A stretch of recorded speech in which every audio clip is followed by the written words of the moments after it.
Hi students. और कल का टॉपिक आपने पढ़ लिया था। कल क्या क्या पढ़ा था हमने? केवल कल इलेक्ट्रिक चार्ज पढ़ा था और दूसरा उसकी प्रॉपर्टीज थोड़ी सी स्टडी की थी। कुछ प्रॉपर्टीज और हैं वो मैंने पहले से नोट कर दी हैं, तो उन्हें देखते हैं जरा। तो इलेक्ट्रिक चार्ज पता लग गया था। इलेक्ट्रिक चार्ज क्या है? जब हम कोई भी टू बॉडीज को आपस में क्या करते हैं, रब करते हैं, तो रब करने से क्या होगा, एक बॉडी से इलेक्ट्रॉन्स दूसरी बॉडी पर ट्रांसफर हो जाते हैं। तो जब एक बॉडी से इलेक्ट्रॉन दूसरी बॉडी पर ट्रांसफर हो रहे थे, तो जिस पर इलेक्ट्रॉन जा रहे हैं वो नेगेटिवली चार्ज हो गई, और जिससे इलेक्ट्रॉन निकल गए वो पॉजिटिवली चार्ज हो गई। तो हमने कल पढ़ लिया था इलेक्ट्रॉन्स का ट्रांसफर होने से ही क्या हो रहा है, और ऑब्जेक्ट या बॉडी को हम बोल सकते हैं चार्ज हो गई है। ठीक है, ऐसा नहीं है कि कहीं से चार्ज आया है। कल हम पढ़ चुके हैं कंजर्वेशन लॉ में, चार्ज को ना तो हम क्रिएट कर सकते हैं ना ही उसे डिस्ट्रॉय कर सकते हैं। ठीक है, वो केवल एक बॉडी से दूसरी बॉडी पर ही ट्रांसफर हो सकता है। तो ये बात हम कल नोट कर चुके थे। क्लियर? कुछ बातें हैं जो बहुत सिंपल सी, थोड़ा सा पढ़ लेते हैं। एक वर्ड है इलेक्ट्रिफिकेशन। तो इलेक्ट्रिफिकेशन का सिंपल सा सेंस है, इलेक्ट्रिफिकेशन का मतलब क्या है, जब हमने क्या किया, टू बॉडीज को रब किया, और रब करने पर वो क्या हुआ, रब करने पर उनमें से एक ऑब्जेक्ट पॉजिटिव चार्ज होगी, एक क्या हो जाएगी, निगेटिव चार्ज। मतलब उनमें चार्ज आ गया उनके पास में, चाहे वो पॉजिटिव हो चाहे निगेटिव। चार्ज हुई वो पहले अनचार्ज थी, ठीक है, चार्ज नहीं था उनके पास, न्यूट्रल थी, बाद में वो चार्ज हुई। तो चार्ज को एक्वायर करने की जो प्रोसेस है, एक्वायरिंग इलेक्ट्रिक चार्ज जो प्रोसेस है, उस प्रोसेस को हम क्या बोलते हैं, इलेक्ट्रिफिकेशन बोल देते हैं। मतलब इलेक्ट्रीफाई हो गई वो ऑब्जेक्ट के पास, अब चार्ज आ चुका है, चाहे वो पॉजिटिव आया हो चाहे निगेटिव आया हो, कोई भी चार्ज आ जाए उससे कोई प्रॉब्लम नहीं होगा। ठीक है, तो निगेटिव और पॉजिटिव कोई भी चार्ज को एक्वायर करने की जो प्रोसेस है उसे हम क्या बोलते हैं, इलेक्ट्रिफिकेशन। कल हमने एक्सपेरिमेंट किए थे 2-3, और एक्सपेरिमेंट हमने नोट किया था कि जब हमने ग्लास रॉड को सिल्क से रब किया, तो ग्लास रॉड पर पॉजिटिव चार्ज आ गया था। क्लियर? ग्लास रॉड पर कौन सा चार्ज आया था, पॉजिटिव। तो अब सोच के जरा देखो, सिल्क पर कैसा चार्ज होगा, यस नेगेटिव। कौन सा चार्ज होगा, नेगेटिव, क्योंकि पॉजिटिव चार्ज आने का मतलब होगा ग्लास रॉड से इलेक्ट्रॉन्स निकल के गए, तो कहां गए, सिल्क के पास पहुंचे होंगे, तो वो चार्ज कैसे हो गई, नेगेटिव। ठीक है, एबोनाइट को हमने रब किया था किसके साथ में, कैट स्किन के साथ में, या वूल बोल दो उसे, तो वूल के साथ रब किया था। तो उसमें क्या था, एबोनाइट के पास कैसा चार्ज आया था, नेगेटिव। एबोनाइट के पास नेगेटिव चार्ज आया था। तो जो वूल या फिर कैट स्किन जो है उसके पास कौन सा चार्ज हो गया, पॉजिटिव। क्लियर है? एक ऑब्जेक्ट, कोई भी दो ऑब्जेक्ट को जब हम रब करेंगे, ठीक है, तो एक नेगेटिवली चार्ज होगी और दूसरी पॉजिटिवली चार्ज होगी, ये फिक्स है, एक पॉजिटिव और एक नेगेटिव, दो ऑब्जेक्ट हमारे पास इसी तरह से चार्ज होंगे। ठीक है, वो चार्ज प्लस और माइनस आएगा कैसे, उसे समझने के लिए मैंने एक सीरीज तैयार कर ली है। ठीक है, इस सीरीज के बेस पर हम ये समझ सकते हैं कि हाँ ये पॉजिटिव हो जाएगी, ये नेगेटिव हो जाएगी। सीरीज में क्या है, ये सीरीज लर्न करनी पड़ेगी। First, glass, flannel, wool, silk, hard metal, hard rubber, sealing wax, resin यानी कि प्लास्टिक, और सल्फर। इनमें से कोई भी ऑब्जेक्ट अगर हम रब करते हैं आपस में, तो पॉजिटिव टू नेगेटिव हमें चार्ज मिलेगा। मतलब ग्लास को अगर हमने रब किया, जैसे हमने किसके साथ रब किया था ग्लास को, सिल्क के साथ, तो ग्लास पॉजिटिव चार्ज हो गया था और सिल्क पर नेगेटिव चार्ज आया था। वूल को यानी कि वही कैट स्किन को किसके साथ रब किया था हमने, प्लास्टिक, एबोनाइट भी है, प्लास्टिक ही है, तो प्लास्टिक के साथ रब किया था हमने, तो उसमें क्या हुआ था, प्लास्टिक यानी कि एबोनाइट के पास में कैसा चार्ज आया था, नेगेटिव, तो ऑटोमेटिक वूल के पास कौन सा चार्ज पहुंच जाएगा, पॉजिटिव। ठीक है, अब हम ऐसे सोचो, अगर हम सल्फर को छोड़ दें, सल्फर थोड़ा सा ऐसा लगता है अजीब सा आ गया कुछ वर्ड, सल्फर को छोड़ दो, तो ऐसे सोचो प्लास्टिक को अगर हम कहीं रब करेंगे तो वो हमेशा नेगेटिवली चार्ज होगी, और ग्लास को जब हम रब करेंगे तो हमेशा पॉजिटिवली चार्ज होगा, इनमें से कहीं भी। ठीक है, तो मोर पॉजिटिव कौन है, ग्लास, और नेगेटिव कौन आ रहा है, प्लास्टिक। ठीक, तो ये सीरीज नोट कर लेंगे और इसे लर्न भी कर लेंगे हम। Glass, flannel, wool, silk, hard metal, hard rubber, sealing wax, resin और प्लास्टिक, एंड फाइनल सल्फर। तो कोई भी दो इनमें से अगर हम रब करेंगे, तो रब करने पर जो सीक्वेंस है हमारा, ठीक है, उसमें से ऊपर वाली पॉजिटिव होगी और नीचे वाली नेगेटिव। जैसे हमने सिल्क और हार्ड मेटल को रब किया, तो सिल्क पर पॉजिटिव चार्ज आएगा और मेटल पर नेगेटिव चार्ज आएगा। कोई भी टू ले लो, सीलिंग वैक्स के साथ इनके ऊपर कोई भी रब करो, यानी कि प्लास्टिक और सल्फर को छोड़ दें, तो सीलिंग वैक्स हमेशा कैसी होगी, नेगेटिव चार्ज, अगर इन दोनों को छोड़ दें। तो सीलिंग वैक्स पर कैसा चार्ज आएगा, नेगेटिव, किसी के साथ रब कर लो, ठीक है। तो ये सीरीज हो गई हमारे पास में, इससे हम ये पता लगा लेंगे पॉजिटिव चार्ज कौन सा, नेगेटिव। हो क्यों रहा है वो कल थोड़ा सा बताया था मैंने, क्या था कंसेप्ट, जहां पर इलेक्ट्रॉन्स की बॉन्डिंग, इलेक्ट्रॉन न्यूक्लियस के साथ बाउंडेड है, जहां पर इलेक्ट्रॉन की बॉन्डिंग अच्छी होगी वो इलेक्ट्रॉन को छोड़ेगा नहीं, न्यूक्लियस इलेक्ट्रॉन को छोड़ेगा नहीं, और जब इलेक्ट्रॉन उसमें से निकल नहीं पाएगा, इलेक्ट्रॉन जब उसमें से निकल नहीं पाएगा तो दूसरे वाले इलेक्ट्रॉन को वो अपनी तरफ खींच लेगा दूसरे ऑब्जेक्ट से। जैसे बी और ए को हमने रब किया, बी और ए को रब करने पर क्या होगा, ए की बॉन्डिंग सपोज ज्यादा है, बी की कम है, सोच लो ए और बी दो ऑब्जेक्ट है हमारे पास में, ए की न्यूक्लियस और इलेक्ट्रॉन के बीच में जो फोर्स लग रहा है वो ज्यादा है, बी में फोर्स को कम है, रब किया, रब करने से क्या होगा, इलेक्ट्रॉन्स बी में कम है तो इलेक्ट्रॉन वहां से जंप करके इसके पास आएगा, यानी कि जिसकी बॉन्डिंग ज्यादा होगी, न्यूक्लियस और इलेक्ट्रॉन के बीच में बॉन्डिंग ज्यादा होगी, वो इलेक्ट्रॉन को छोड़ेगा नहीं, तो दूसरा वाला छोड़ के इसके पास भेज देगा, कैसा चार्ज हो गया, नेगेटिव, ठीक है। तो इलेक्ट्रॉन का ट्रांसफर है और कुछ नहीं है इसमें, इलेक्ट्रॉन का ट्रांसफर होने से ऑब्जेक्ट कोई भी क्या हो जाती है, चार्ज और पॉजिटिवली चार्ज और नेगेटिवली चार्ज हो जाएगी, क्लियर हो गया। तो ये सीरीज लर्न कर लेंगे। एक सिंपल सा टॉपिक है, दिस इज इलेक्ट्रोस्कोप। इलेक्ट्रोस्कोप क्या है, एकदम सिंपल सा, देखना एक मेटल है, ये एक सीट जैसे सपोज मेटल की, उसके साथ एक रॉड कनेक्टेड है मेटल की, नीचे भी एक स्टैंड है वो भी मेटल का ही है, उसके नीचे ये जो दो लीफ है हमारे पास में वो किसकी हैं, गोल्ड की है, गोल्ड फॉइल यूज किया है, गोल्ड लीफ है ये, क्या है ये, गोल्ड लीफ है ये दो, ठीक है। तो गोल्ड लीव्स हैं ये, गोल्ड लीफ का मतलब क्या है, ऐसा सोच लो जैसे कि बिल्कुल पतले से पतला, जितना थिन से थिन, पतले से पतला बना सकते हो उतनी पतली है ये गोल्ड की, ठीक है। ऐसा समझो जैसे कि मिठाई होती है उसके ऊपर वर्क लगा होता है, एल्यूमिनियम का वर्क देखा है मिठाई के ऊपर आता है, बस वही समझ लो। तो वो एल्यूमिनियम का जो वर्क लगा रखा है वो कितना पतला होता है, बिल्कुल पतला, वैसा ही समझो गोल्ड का ये लगा रखा है। तो ये भी गोल्ड भी क्या है, मेटल ही है, उसके ऊपर कोई भी मेटल लगा दिया आपने, और क्योंकि ये इतना पतला है तो हवा का असर पड़ सकता है इस पर, सो हमने क्या किया, इसे एक चैम्बर में बंद कर दिया, इससे जिससे हवा का कोई इफेक्ट न पड़े। तो ये जो डिवाइस तैयार हुई वो कौन है, इलेक्ट्रोस्कोप। अब इससे हम क्या पता लगा लेंगे, इससे हम ये पता लगा सकते हैं कि कोई भी ऑब्जेक्ट चार्ज है या नहीं, कोई भी ऑब्जेक्ट चार्ज है या नहीं, कैसे पता लगाएंगे। पहले पुराना चलते हैं, थोड़ा सा वापस पीछे चलते हैं। हमने पढ़ रखा है अगर सेम चार्ज होंगे कोई भी टू ऑब्जेक्ट के बीच में तो क्या होगा, रिपेल करेंगे, और अपोजिट चार्ज होंगे तो अट्रैक्ट करेंगे। क्लियर, याद है ना, ठीक है। अब हमने क्या किया, इसमें चलते हैं, ग्लास को सिल्क के साथ रब किया, ग्लास रॉड को रब करने के बाद हमने लाके इससे टच कर दिया। जैसे हम इस ग्लास रॉड को इसके साथ टच करेंगे, ग्लास के पास कौन सा चार्ज है, कौन सा चार्ज है, पॉजिटिव। तो पॉजिटिव चार्ज को जैसे इसके साथ हमने टच किया, टच करते ही क्या होगा, ये पॉजिटिव चार्ज इस मेटल के थ्रू कहां पहुंच जाएगा, लीव्स के पास पहुंच जाएगा, पहुंच गया। दोनों लीव्स पे कौन सा चार्ज आ गया, पॉजिटिव चार्ज। पॉजिटिव चार्ज क्या करेगा, एक दूसरे को रिपेल, तुरंत ये लीव्स जो है उनकी बीच में जो डिस्टेंस है वो क्या हो जाएगी, इंक्रीज हो जाएगी, बीच में जो डिस्टेंस है वो क्या होगी, इंक्रीज, रिपल्सन होगा, लीव्स दूर हट जाएंगी, ठीक है।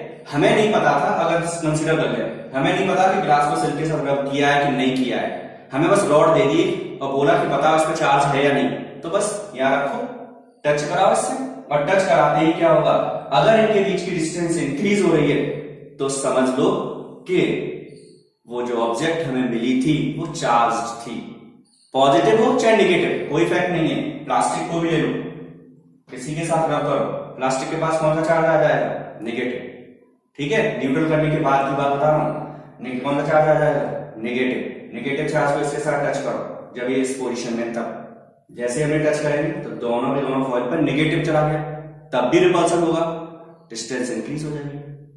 क्लियर हो गया, तो ये इंक्रीज होगी डिस्टेंस, तो ये डिस्टेंस या कहो इन दोनों के बीच में जो डिस्टेंस है वो इंक्रीज हो रही है, तो इसका मतलब है जो ऑब्जेक्ट हमें दी वो कैसी थी, चार्ज। अनचार्ज को लेके आएंगे तो कोई चार्ज जाएगा नहीं जाएगा, तो इसी पोजीशन बना रहेगा, ठीक है। तो ये इलेक्ट्रोस्कोप हो गया, क्लियर है। तो इलेक्ट्रोस्कोप से हम ये पता लगा सकते हैं कि बॉडी चार्ज है या नहीं। आगे बहुत सारे यूज है इलेक्ट्रोस्कोप के, अभी थोड़ा सा तो यूज अभी हम पढ़ेंगे थोड़ा सा, ठीक। अब इलेक्ट्रोस्कोप को रोकते हैं। बाकी ये सीरीज आपने नोट कर ली होगी और इलेक्ट्रिफिकेशन क्लियर हो गया। Acquiring electric charge is known as electrification.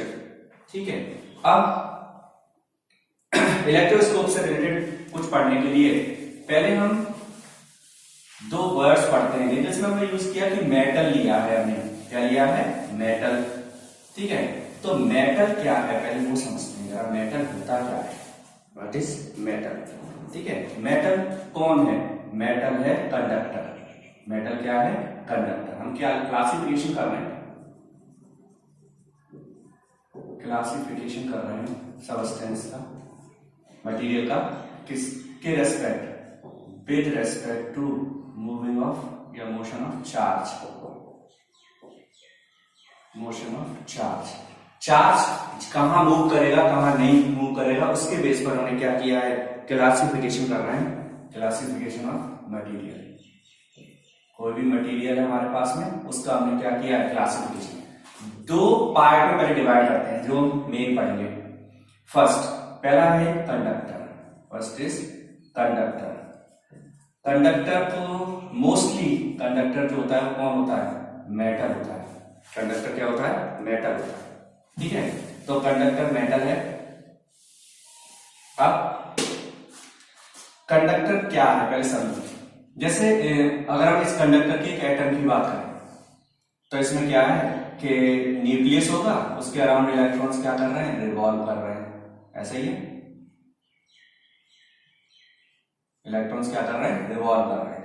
अभी ये सारे इलेक्ट्रॉन कैसे हैं, बाउंडेड हैं, बंधे हुए हैं। सारे के सारे इलेक्ट्रॉन्स कैसे हैं, बाउंडेड। हुआ क्या, रूम टेम्परेचर पर आके इनमें से कोई इलेक्ट्रॉन एक निकल के चला गया बाहर। तो जो इलेक्ट्रॉन निकल के गया वो कौन बन गया, फ्री इलेक्ट्रॉन बन गया। वो रूम टेम्परेचर पर कंडक्टर के एटम में से एक इलेक्ट्रॉन निकल गया, तो वो कौन बन गया, नेगेटिवली चार्ज इलेक्ट्रॉन निकला। तो जो एटम बचा वो ऑटोमेटिक कैसा हो जाएगा, पॉजिटिव। तो अब हम एटम को ऐसे शो कर देते हैं कि ये पॉजिटिव और एक इलेक्ट्रॉन, ये एटम, इस पॉजिटिव के साथ में वो इलेक्ट्रॉन्स हैं जितने थे उसके पास में, वो हम शो नहीं कर रहे हैं, वो इलेक्ट्रॉन्स हैं इसके पास में, ये हैं। और इसके साथ साथ उस एटम में एक फ्री इलेक्ट्रॉन भी है जो कहीं भी जा सकता है। ठीक है, तो ये एटम किसका हो गया, कंडक्टर का है। अब क्या है, जैसे हमने क्या किया है, ले लेते हैं बहुत सारे एटम्स हैं, जैसे पॉजिटिव और इलेक्ट्रॉन, पॉजिटिव और electron, positive electron, positive electron and positive electron. ठीक है, तो पॉजिटिव वही एक तरह से आयन बन गया, एक तरह से समझ लो इलेक्ट्रॉन निकल गया तो आयन बन के तैयार हो गया, और इलेक्ट्रॉन उसके साथ है। तो ये पूरा का पूरा एक एटम है, ये पूरा एटम है, ये एटम है। ठीक है, हमने क्या किया, इस मेटल को या इस कंडक्टर को टू प्लेट्स के बीच में रख दिया है। टू प्लेट्स हैं जिन पर चार्ज कैसा है, एक पर पॉजिटिव चार्ज है और दूसरे पर नेगेटिव चार्ज है। दो प्लेट्स के बीच में हमने इसे रख दिया, एक पॉजिटिव चार्ज और एक पर नेगेटिव चार्ज। अब क्या होगा, ये वो पॉजिटिव चार्ज है तो पॉजिटिव चार्ज है, ये इलेक्ट्रॉन फ्री है, यानी कि इस जो न्यूक्लियस है, एटम है न्यूक्लियस का, उसका इस पर अट्रैक्शन फोर्स कैसा है, बहुत कम। भाई लगभग फ्री हो गया तो घूम रहा है आराम से, तो ये फ्री इलेक्ट्रॉन। अब क्या होगा, ये पॉजिटिव चार्ज इस इलेक्ट्रॉन को अपनी तरफ क्या करेगा, अट्रैक्ट कर लेगा। तो इलेक्ट्रॉन आ गया, ये पॉजिटिव, ये भी पॉजिटिव है। सपोज एक इलेक्ट्रॉन ने पॉजिटिव खत्म कर दिया तो भी यह बहुत पॉजिटिव है, ये भी पॉजिटिव है, ये दोनों पॉजिटिव मिलकर इस वाले से इलेक्ट्रॉन को अपनी तरफ खींच लेंगे, इलेक्ट्रॉन में आ गया। अब ये सब हो गया तैयार, इसने इसे खींच लिया और यहां से इलेक्ट्रॉन निकल के इसके पास आ गया। तो एक तरह से समझे हम कि यहां से इलेक्ट्रॉन चलता हुआ यहां से इधर आ गया। तो इलेक्ट्रॉन क्या कर रहा है, मूव कर रहा है, एटम टू एटम मूव करता हुआ चल रहा है। ठीक, ये पॉजिटिव चार्ज प्लेट थी, पॉजिटिव चार्ज प्लेट ने क्या किया, किसी एक एटम से जो फ्री इलेक्ट्रॉन था उस एटम का, उसे अपनी तरफ अट्रैक्ट कर लिया। उसने क्या किया, उसके आगे वाले से इलेक्ट्रॉन को अट्रैक्ट कर लिया, उसने क्या किया, उससे आगे वाले से अट्रैक्ट कर लिया, और जो इधर आया उसने उस प्लेट से इलेक्ट्रॉन को अपने पास ले लिया। तो वास्तव में इलेक्ट्रॉन उनके पास, सबके पास है, और ये यहां से मूव करके कहां आ गया, आ गया यहां पर। तो इलेक्ट्रॉन मूव करके यहां तक आ गया है, आ गया। तो चार्ज मूव कर रहा है इसमें, तो चार्ज मूव कर रहा है तो वही है मोशन चार्ज का होगा। ऐसे सब्सटेंसेस को हम क्या बोलेंगे, कंडक्टर। चार्ज अगर मूव करेगा उस सब्सटेंस या मटेरियल में से तो उस मटेरियल को हम क्या बोलेंगे, कंडक्टर। ऐसा नहीं मेटल्स ही कंडक्टर होते हैं, इलेक्ट्रोलाइट भी है, वो भी मेटल की तरह या कहो कंडक्टर की तरह वर्क करता है। इलेक्ट्रोलाइट में आयंस होते हैं, वो आयंस मूव करते हैं। तो आयन भी क्या है? चार्ज मूव करेगा तो वो कंडक्टर है। चार्ज अगर मूव कर रहा है तो क्या है? कंडक्टर है। ठीक है। Second is insulator. इंसुलेटर या नॉन कंडक्टर। इसमें क्या है? इसमें भी देखते हैं, ये हमारे पास वही सब्सटेंस। इंसुलेटर में क्या होगा? जो यही कंसेप्ट समझे अगर हम, पॉजिटिव और इनके लिए क्या है? ये इलेक्ट्रॉन्स हैं, लेकिन इंसुलेटर में जो इलेक्ट्रॉन्स होंगे और न्यूक्लियस है, उनके बीच में अट्रैक्शन फोर्स ज्यादा है।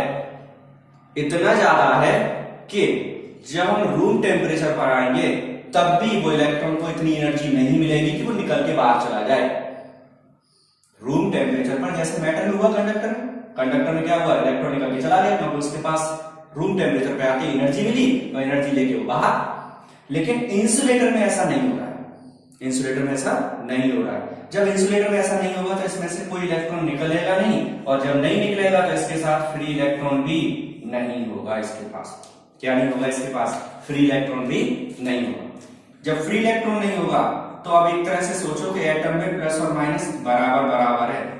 इस तरह से कोई इलेक्ट्रॉन फ्री नहीं है, जितना पॉजिटिव उतना ही नेगेटिव। इन्हें दोनों प्लेट्स के बीच में फिर से रख दो, एक प्लेट इधर, पॉजिटिव नेगेटिव। अब ये पॉजिटिव चार्ज है, ये क्या करेगा? इसमें से इलेक्ट्रॉन को अपनी तरफ अट्रैक्ट करेगा। लेकिन ये पॉजिटिव चार्ज इतना नहीं है कि इसकी बॉन्डिंग को तोड़ सके। इतना चार्ज ये नहीं है कि इसमें से इलेक्ट्रॉन को अपनी तरफ खींच सके। जब इलेक्ट्रॉन को अपनी तरफ खींच ही नहीं पाएगा तो इलेक्ट्रॉन इसमें से नहीं निकला। जब पहला इलेक्ट्रॉन यहां से नहीं निकला तो आगे मोशन की तो कोई बात ही नहीं हो रही है फिर। ठीक है, तो मतलब क्या है कि इंसुलेटर के पास में, यानी कि इंसुलेटर कौन से सब्सटेंस है जिनमें के चार्ज मूव नहीं करेगा। वो कौन से सब्सटेंस होंगे? इंसुलेटर। तो इंसुलेटर क्या है? Those materials in which motion of charge is not possible. तो मोशन ऑफ द चार्ज जो है वो पॉसिबल नहीं होगा। तो जितने भी नॉन मेटल होते हैं वो सब इंसुलेटर होंगे। प्लास्टिक है वो भी कैसी है? इंसुलेटर है, उसमें से भी चार्ज मूव नहीं करेगा। ठीक है, क्लियर? तो ये बात हुई इंसुलेटर। तो इंसुलेटर अब कुछ बोल ऐसा भी सोच सकते हैं हम, ऐसा भी हो सकता है सर कि अगर हम यहां पर चार्ज देते जाएं मतलब बहुत सारा दे दें, तो ऐसी कंडीशन हो सकती है कि यहां से जो फोर्स लग रहा है न्यूक्लियस और इलेक्ट्रॉन के बीच में, उससे ज्यादा फोर्स से यहां से लगने लगे इन दोनों के बीच में। मतलब हम जैसे चार्ज देते गए और पॉजिटिव बढ़ाते गए उसके पास में, बढ़ाते गए तो जब पॉजिटिव चार्ज बढ़ेगा तो इन दोनों के बीच में फोर्स भी बढ़ेगा, अट्रैक्शन फोर्स। तो अब न्यूक्लियस और इलेक्ट्रॉन के बीच में जो अट्रैक्शन फोर्स था, इसकी वजह से अभी तक ये पॉजिटिव चार्ज इलेक्ट्रॉन को खींच नहीं पा रहा था। हमने ये चार्ज बहुत ज्यादा कर दिया। जब बहुत ज्यादा कर देंगे तो क्या होगा? यहां से वो इलेक्ट्रॉन को खींच सकता है। क्या कर सकता है? वो खींच सकता है। ठीक है, उस कंडीशन में ऐसे लिख देते हैं, हमने क्या किया? ये पॉजिटिव बहुत सारा कर दिया, और ये है प्लस और ये माइनस, चार्ज देते जा रहे हैं। ये वही इंसुलेटर है। ठीक है, तो क्या करेगा? ये इसमें से इलेक्ट्रॉन को अपनी तरफ खींच लेगा, फिर तो वही चेन बनी जाएगी। लेकिन कब होगा? जब हम बहुत ज्यादा चार्ज, यानी कि बहुत सारा पोटेंशियल दे दें उसे, बहुत ज्यादा चार्ज दे दें। चार्ज की बात कर रहे हैं तो चार्ज की बात कर लेते हैं। तो जब बहुत ज्यादा चार्ज दे देंगे तब ये इलेक्ट्रॉन को खींच पाएगा। ठीक है, जब बहुत ज्यादा चार्ज देंगे तब की कंडीशन है। क्लियर? उसे हम क्या बोलते हैं? हम उसे क्या बोलते हैं? वे ब्रेक डाउन कंडीशन है। क्या है ये? Break down. और इसके लिए इलेक्ट्रिक फील्ड जो होगा ब्रेक डाउन के लिए, तो वो होगा 3 × 10⁶ वोल्ट पर मीटर। 3 × 10⁶ वोल्ट पर मीटर, या फिर उसे बोल सकते हैं न्यूटन पर कूलम। इलेक्ट्रिक फील्ड आगे पढ़ेंगे तब यूनिट भी पढ़ लेंगे। अभी बस इतना समझ लो कि मैक्सिमम इतना इलेक्ट्रिक फील्ड अगर हम लगा दें, तो उस कंडीशन में क्या होगा? इंसुलेटर से भी चार्ज का फ्लो स्टार्ट हो जाएगा।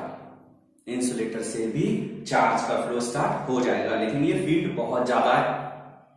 ठीक है, एयर जो है वो भी इंसुलेटर है, एयर इंसुलेटर है, इसीलिए क्या होता है, वायर जो होते हैं उसमें से सीधा करंट हमारे पास नहीं आता है, चार्ज नहीं आ सकता हमारे पास में। ठीक है, तो वो इंसुलेटर है इसीलिए एयर।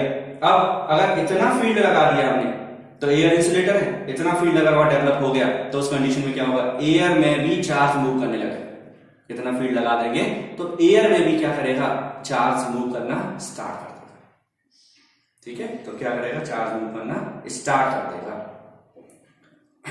ठीक है, अब एक वर्ड आएगा आगे, फोर्स पढ़ेंगे तब, और वो है डाइलेक्ट्रिक वर्ड आएगा। ठीक है, तो पहले एक वर्ड समझते हैं, एक वर्ड आता है डाइलेक्ट्रिक स्ट्रेंथ। क्या है, dielectric strength, dielectric strength, dielectric strength. Dielectric strength भी यही है, कुछ नया नहीं है। डाइलेक्ट्रिक स्ट्रेंथ क्या है, किसी इंसुलेटर के लिए, ये इंसुलेटर के लिए डाइलेक्ट्रिक स्ट्रेंथ का मतलब है कि वो मैक्सिमम फील्ड, इंसुलेटर के लिए डाइलेक्ट्रिक स्ट्रेंथ का मतलब क्या है, वो मैक्सिमम फील्ड जिस पर ब्रेक डाउन हो जाए, यानी कि चार्ज मूव करना स्टार्ट होता है। तो अगर कोई वर्ड आता है डाइलेक्ट्रिक स्ट्रेंथ तो समझ लेना कि इलेक्ट्रिक फील्ड मैक्सिमम पूछ रहा है। अगर कहीं डाइलेक्ट्रिक स्ट्रेंथ आता है तो इसका मतलब क्या है, मैक्सिमम इलेक्ट्रिक फील्ड। और कौन सा इलेक्ट्रिक फील्ड, जिस पर के क्या होगा, इंसुलेटर में चार्ज मूव करना स्टार्ट कर देगा। क्लियर, चार्ज मूव करना स्टार्ट कर दे, उस मैक्सिमम इलेक्ट्रिक फील्ड को हम क्या बोल देते हैं, डाइलेक्ट्रिक स्ट्रेंथ। और डाइलेक्ट्रिक स्ट्रेंथ कब बनेगा, जब ब्रेक डाउन ऑफ इंसुलेटर होगा, इंसुलेटर का ब्रेक डाउन। ब्रेक डाउन मतलब इलेक्ट्रॉन उसमें से, एटम में से निकलना स्टार्ट होता है। वो तभी पॉसिबल है जब हम बहुत सारा फील्ड लगा देंगे तब। ठीक है, अच्छा एक चीज समझो और बताओ, हमें चार्ज को मूव कराना है। ठीक है, चार्ज को क्या कराना है, मूव। तो उसके लिए क्या चाहिए, मेटल या इंसुलेटर, यानी कि कंडक्टर चाहिए या इंसुलेटर चाहिए। चार्ज को मूव कराने के लिए क्या चाहिए, क्या सोचे, हाँ बस सही है, क्या होगा, मेटल चाहिए में, या कंडक्टर चाहिए, कंडक्टर होगा तो चार्ज उसमें से मूव कर जाए। ठीक है, अच्छा अब जरा सोचो, चार्ज मूव कर रहा है, ये हमारे पास मेटल है। ठीक है, मेटल है, हमने क्या किया, यहां से चार्ज दिया, चार्ज चल दिया। जब चार्ज यहां से चलना शुरू करेगा तो चार्ज तो यहां से मूव कर रहा है, अगर बाई चांस हमने से टच कर लिया तब क्या होगा, चार्ज होगा। हमारे अंदर बॉडी भी जो है वो क्या है, कंडक्टर है एक तरह से, तो बॉडी में क्या हो जाएगा, वो चार्ज ट्रांसफर होने लगेगा। और अगर बॉडी में चार्ज ट्रांसफर हुआ तो वो क्या होगा, वहां पर हमें इलेक्ट्रिक जर्क, झटका लगेगा। ठीक है, तो अब क्या करें, इससे बचना तो है ही, तो इससे बचने के लिए क्या करेंगे, हम इसके ऊपर इंसुलेटर लगा देंगे। क्या लगाएंगे इसके ऊपर, इंसुलेटर। तो ये सब ने देखा है, घर में जो वायर लगा होता है उसमें अंदर मेटल वायर्स होते हैं और ऊपर इंसुलेटर, प्लास्टिक या रबर की कोटिंग कर दी गई है। तो चार्ज को ट्रांसफर करने के लिए दोनों चीज चाहिए हमें। सही है, क्या चाहिए, दोनों, अंदर मेटल, ऊपर से इंसुलेटर। ठीक है, इसी चीज को पोल्स देखें, लट्ठे जो लगे होते हैं उस पर भी इंसुलेटर होता है। पोल जो लगा होगा उस पोल में, ऐसे पोल है तो यहां से इस तरह से इंसुलेटर लगे होते हैं इस पर, और उसके थ्रू होकर ये वायर जो है वो आगे चलता है। इंसुलेटर लगे होते हैं, वो इंसुलेटर जो है वो पोर्सिलीन का बना होता है, तो पोर्सिलीन का होगा, पोर्सिलीन इंसुलेटर मटेरियल है, उसी पे वायर जो है आगे चला जाएगा। अगर वो नहीं लगाएंगे तो जो पोल है उस पोल में से होकर चार्ज कहां चला जाएगा, अर्थ में, खत्म ही हो जाएगा, बचेगा ही नहीं कुछ, करंट आगे जाएगा ही नहीं। तो हमें चार्ज ट्रांसफर करने के लिए दोनों चीज चाहिए। दोनों चीज कौन कौन सी चाहिए, चार्ज ट्रांसफर करने के लिए हमें मेटल भी चाहिए, कंडक्टर भी चाहिए और इंसुलेटर भी चाहिए। ठीक है, तो मेटल अंदर रहेगा, इंसुलेटर उसके ऊपर कवरिंग या कोटिंग कर देंगे हम उसके ऊपर। ठीक है, तो ये बात हुई हमारी यहां तक खत्म। ठीक है, 2 टाइप्स है, आगे और भी टाइप्स है इसके, सेमीकंडक्टर डिवाइसेस वगैरह पढ़ेंगे और बाद में पढ़ेंगे। अभी 2 से मतलब था, इंसुलेटर और कंडक्टर। तो कंडक्टर जो मटेरियल्स हैं जिनमें के चार्ज मूव करेगा, इंसुलेटर जो है जिनमें चार्ज मूव नहीं करेगा। चार्ज, अगर हम इंसुलेटर को एक साइड बहुत सारा चार्ज देते जाएं तो एक कंडीशन ऐसी आ जाएगी, जब इलेक्ट्रॉन मूव करना या तो चार्ज मूव करना स्टार्ट कर देगा, उस मैक्सिमम इलेक्ट्रिक फील्ड को हम क्या बोलते हैं, डाइलेक्ट्रिक स्ट्रेंथ। और उसकी वैल्यू कितनी होती है 3 × 10⁶। और जब इलेक्ट्रॉन मूव करना स्टार्ट कर देता है तब उससे हम क्या कहते हैं, ब्रेक डाउन ऑफ इंसुलेटर। क्या बोलते हैं, break down of insulator. Clear हो गया ये सब? तो इलेक्ट्रोस्कोप हो गया।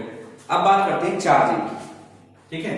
और ये बात बता दी है मैंने, डाइलेक्ट्रिक स्ट्रेंथ जब हम इतना इलेक्ट्रिक फील्ड लगा देंगे तो एयर में भी चार्ज चलना शुरू कर देगा इतने फील्ड पर आकर।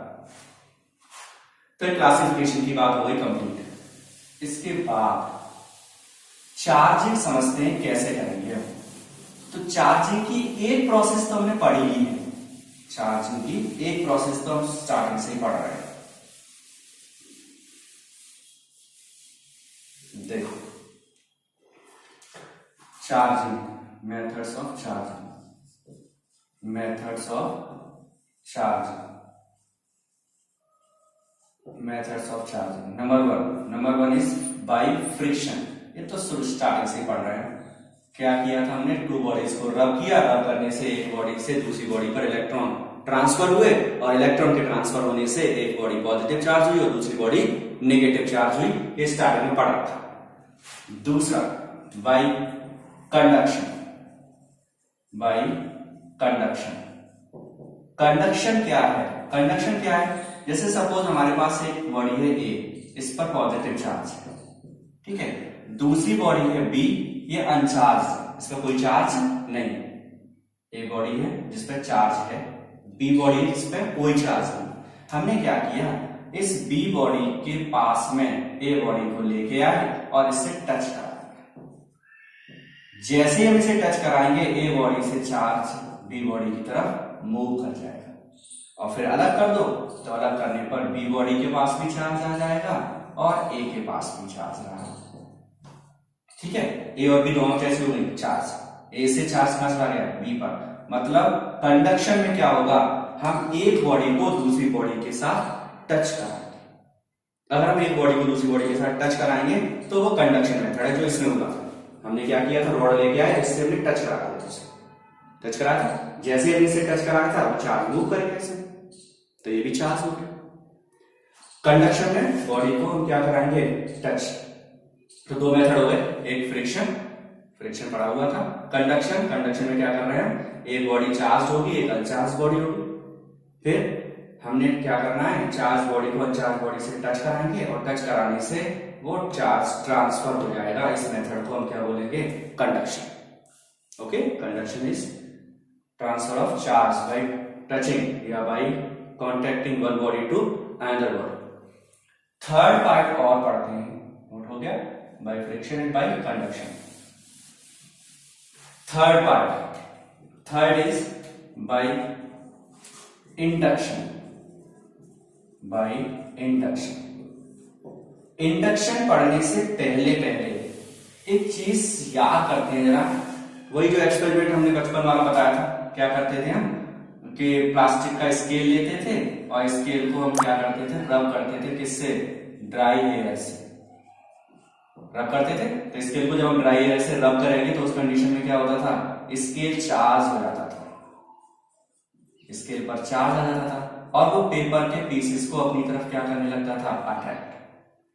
अब हमने ये तो पढ़ रखा है कि सेम चार्ज होंगे तो रिपल्शन होगा, अपोजिट चार्ज होंगे तो अट्रैक्शन होगा, पढ़ा हुआ है, ठीक है। लेकिन पेपर पीस तो अनचार्ज था, ये तो अनचार्ज था। तो फिर स्केल चार्ज हो गया, चार्ज और अनचार्ज के बीच में अट्रैक्शन कहां से हो गया, सोचो। चार्ज और अनचार्ज के बीच में अट्रैक्शन कहां से आ गया। तो इसमें हुआ क्या, इसमें क्या हुआ कि जब स्केल चार्ज हुआ, ठीक है, स्केल पर चार्ज आ गया, प्लास्टिक है स्केल, तो हम कैसा चार्ज ले लें, नेगेटिव, ठीक है। अभी सीरीज में पढ़ा है, प्लास्टिक सबसे लास्ट में आई थी, तो हमने क्या किया, नेगेटिव चार्ज आ गया इसके पास में। अब जो पेपर के पीस है, ये सपोज पेपर पीस है, पेपर पीस है, ये स्केल है। अब क्या हुआ, इस पेपर पीस के पास में जितना पॉजिटिव होगा उतना ही नेगेटिव होगा, negative positive negative positive randomly divided हो गया। और लेकिन टोटल चार्ज कितना होगा, Q = 0। जब इसे इसके पास आए, टच नहीं कराया था हमने, इसे इसके पास लेके आएंगे हम, तो क्या होगा, ये चार्ज कैसा है, नेगेटिव। नेगेटिव चार्ज क्या करेगा, इस पेपर के पीस में से पॉजिटिव को अपनी तरफ अट्रैक्ट कर लेगा और नेगेटिव को क्या कर देगा, रिपेल। अब क्या होगा, ये नेगेटिव ये पॉजिटिव, तो इन दोनों के बीच में क्या होगा, अट्रैक्शन होगा, जिसकी वजह से ये अट्रैक्ट होगा।